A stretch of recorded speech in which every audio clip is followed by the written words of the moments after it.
ગરમી શરૂ થાય ને એટલે પહેલાં તો ભૂખ ઓછી લાગે છે અને એમાં પણ જો જમાઈ જાય તો જલ્દીથી તેનું પાચન પણ નથી થતું.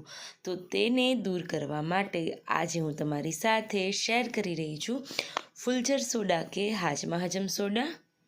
તો જ્યારે પાચન ન થયું હોય કે પેટમાં ગડબડ લાગતી હોય ત્યારે ગણતરીની મિનિટોમાં જ ફટાફટથી હાજમા હજમ સોડા બનીને તૈયાર થઈ જશે. તો ચલો શરૂ કરીએ. તો આ સોડા બનાવતા પહેલાં તેની ચટણી તૈયાર કરવામાં આવે છે. એ ચટણીમાં આપણે નોર્મલી ફુદીનો અને કોથમીરનો ઉપયોગ કરીશું. તો અહીંયા 20થી 25 ડાળખીઓના પાન દૂર કરી અને તે પાનને સારી રીતના ધોઈ અને મેં એક મિક્સર જારમાં એડ કરી દીધેલા. તેટલી જ અહીંયા કોથમીર લેશું.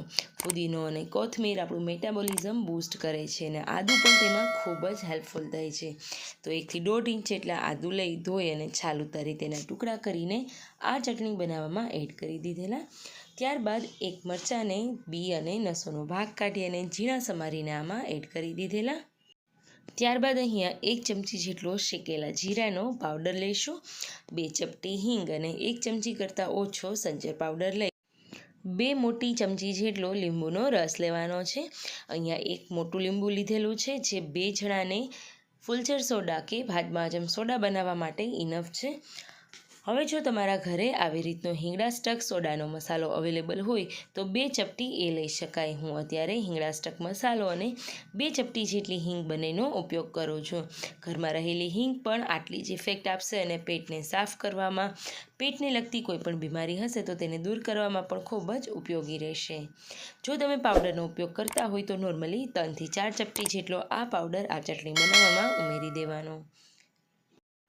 તો બસ આ ચટણી બનાવવાની બધી વસ્તુઓ આમાં એડ થઈ ગઈ છે. હવે થોડું એવું પાણી અને આ ચટણીનો કલર એકદમ લીલોછમ રહે તે માટે 2 બરફના ટુકડા ઉમેરી દઈશું અને સારી રીતે ક્રશ કરી લઈશું. એકદમ ચટણીમાં કોઈ લમ્સ ન રહે તેનું ધ્યાન રાખીશું. તો હવે અહીંયા આપણી ચટણીની જે પેસ્ટ છે એ બનીને તૈયાર છે.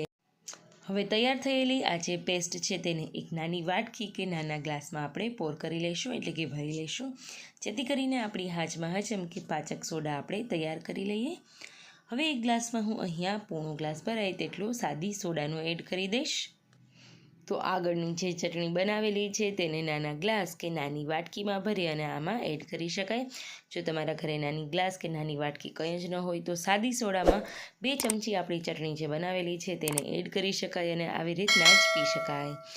તો ફ્રેન્ડ્સ, આ હાજમા હજમ પાચક સોડા કે ફુલઝર સોડા તમને કેવી લાગી તે મને કમેન્ટ કરીને જરૂરથી જણાવજો. અને ઉનાળામાં તમે બીજી કઈ વાનગીઓ જોવા માગો છો તે પણ જરૂરથી કમેન્ટ કરજો. Thank you.